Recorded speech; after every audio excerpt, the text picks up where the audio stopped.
How we doing? Great. Be lame for a Friday. Wow, Hey, good night. No, I'm glad to have everybody here. Let's give the graduates a round of applause here real quick.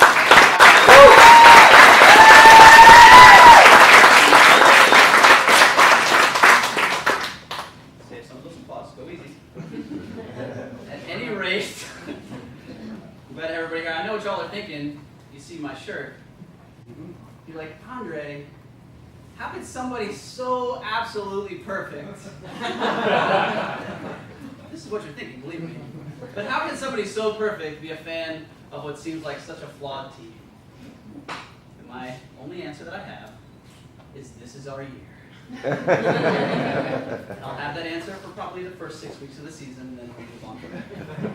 It'll be next year. At any rate, you know how you have some times where you have to learn things over time. You don't catch it right away, but over time you start to learn, and it sort of absorbs, and all of a sudden it becomes part of what you know. Well, when I was 13 years old, my two friends, Matt and Anthony, and myself, we decided to get some food together, steal some of Matt's brother's beer, and go to the forest in Matt's backyard for a little camping trip.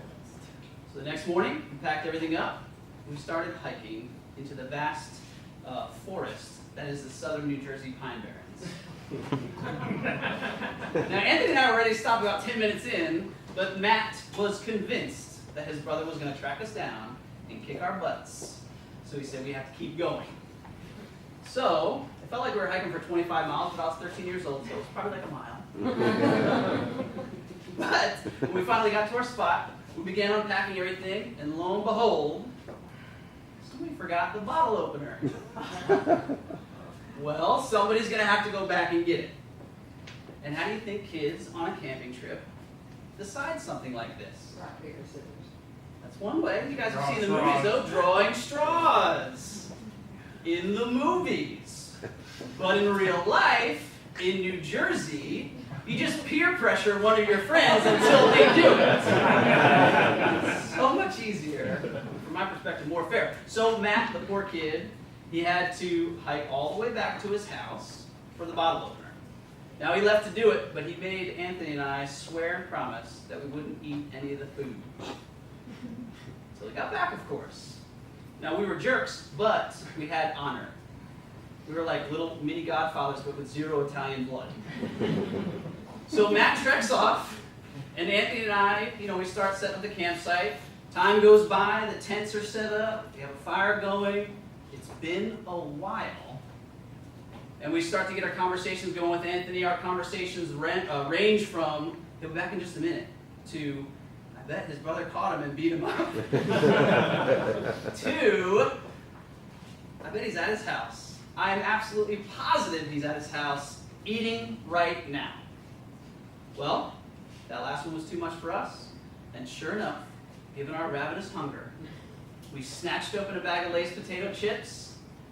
Just as I was about to take my very first crunch of that chip, Matt jumps out of the bushes and says, "I knew it! Just for that, I'm not going." Wow.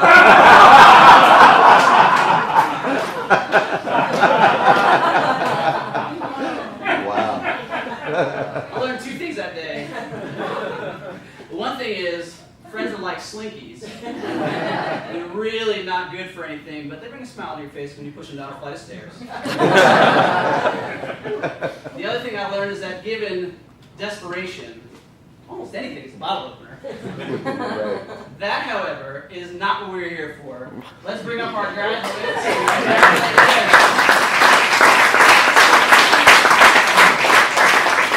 We're going to get to know them a little bit more as we call them up, but we did put together a hopefully somewhat embarrassing photo montage. No. Hey, just remember, Andre, we have no shame. Well, let's check it out. First, we're going to see what they did. I'm sorry I have to do this, Vienna. First, we're going to see their star rating. Thank you very much for controlling that, though. I do appreciate it. You can see what they've done. Everybody knows the averages. They've been working hard for a while now, trying to build theirs up.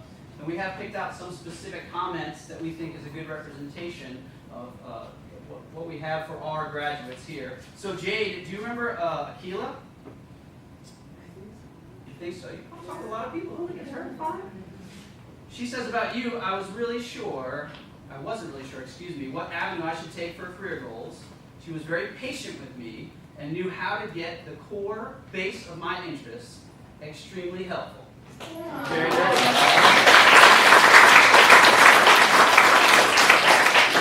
Samantha, do you remember Chanel? I actually do, yeah.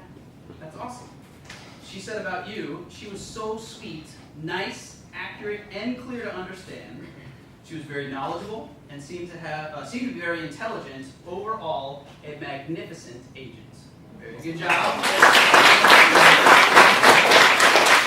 Joshua, do you remember Adeline? Yes. That's awesome. What was I going to say about you? I just wanted to add that Josh was very pleasant. I was very pleased, by the way. He was prompt upon returning our call back time. To me, that was impressive. I want to thank him very much. You have a great employee. So good job with that. I'm trying to pull them all, but Christopher, do you remember Kenneth? You're sitting over there for some reason. What are you doing hiding over here? Do you remember Kenneth? Maybe. Maybe's good enough. Because what Kenneth had to say about you is a very good interview process by this young man. Made me feel at ease and patiently waited until I was finished explaining my unique situation and even mentioned certain aspects of it in our conversation. It showed me that he was listening to me rather than just asking questions. It was refreshing. Cool. So excellent work with that. So now that we've gotten to know them a little better, we have a hopefully embarrassing slideshow. We can edit out that previous part. Don't worry about that. And here